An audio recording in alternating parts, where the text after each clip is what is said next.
آج کے دن ہمیں خاص طور پر دعاؤں اور صدقات پر زور دینا چاہیے. میں نے ذاتی طور پر بھی صدقے دیے ہیں، جماعت نے بھی صدقے دیے ہیں مختلف جگہوں پر. جماعت کے افراد کو بھی چاہیے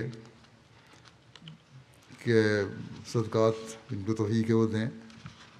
اسے ہم صرف تماشا سمجھ کر نہ دیکھیں کہ اینک لگائی، کالے شیشے لگائے یا کوئی اور چیز استعمال کی تو دیکھ لیا، بلکہ آج کے دن بہت زیادہ استغفار کرنی چاہیے ہمیں.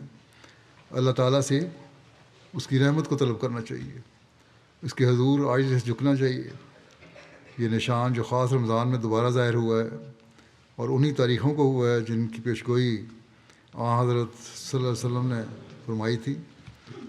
تو ہمیں اپنے ایمانوں کو مضبوط کرنے کی طرف بھی توجہ دینی چاہیے، اور ایمان کو مضبوط کرنے کے ساتھ ذکر الہی، صدقات، استغفار کے ساتھ ہمیں حضرت مسیح موعود علیہ السلام کے مشن کو پورا کرنے کے لیے، دنیا کو اس سے آگاہ کرنے کے لیے بھرپور کوشش بھی کرنی چاہیے. اللہ تعالیٰ ہمیں اس کی توفیق عطا فرمائے.